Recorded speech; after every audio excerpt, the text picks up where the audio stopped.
1, go! Deadpool 2 is everything you would really want from a Deadpool sequel. Honestly, I think I might have enjoyed this film more than the first one. Basically, Deadpool finds himself in a slump, feeling depressed, and Colossus makes him join the X-Men, and on his first mission, he meets this kid who started a disruption with his powers. And of course, with Deadpool involved, everything goes wrong, resulting in them both being sent to prison. Around this time, Cable, a cyborg from the future, comes back in time to kill the kid, as when he grows up, he will be responsible for his family's death. Deadpool wants to stop him, so he brings together a team of incredibly powered people, and this guy named Peter, to bring him down. The thing about this movie is that when you watch it, you were laughing so hard at almost every moment. I mean, seriously, the film continues this style of hitting you with every type of humor possible. Visual, wordplay, slapstick, juvenile, and sometimes all at the same time. Ryan Reynolds just gets Deadpool. He knows how to use him to his full potential. Every fourth wall break really works, and they have clever nods to the original, but without it feeling overdone like they're only relying on the nostalgia of the original. The movie stands on its own. I also really like Domino. This character has always been a personal favorite of mine since I saw her in Wolverine and the X-Men. Plus, they really do a good job of making her powers of being lucky look super cool. Zazie Beetz did a great job of making her a unique character. She definitely brings her own personal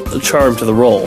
So you might be asking, hey Laser Dude, you've been praising this movie this whole quick review, so what's the downside? Well, while this movie I actually think is funnier than the first one, and I think has just as many emotional moments, it is more convoluted.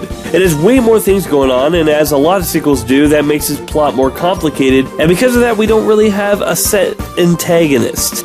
Even with a surprise villain in the middle of the movie, which, to be honest, for me, it wasn't that much of a surprise. It was like one of the two names that I could figure that they were going with. But, you know what? It was a big moment for me to see this character, but anyone else who's not a comic book fan, I just don't think would really feel all that much of an impact with it.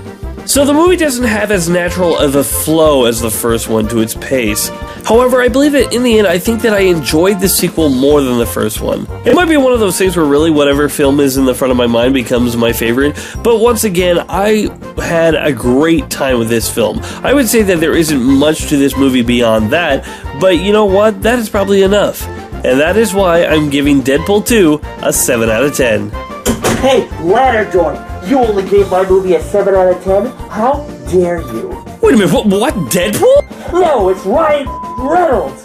What do you think, moron? Look, I really enjoyed your movie. I just didn't think it was anything mind-blowing. Oh, you want something mind-blowing? Okay, let me show you something. Wait, no, that's what I meant!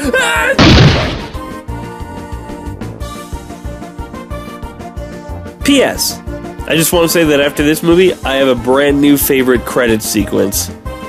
Oh, that is so satisfying. You're still alive? I can fix that!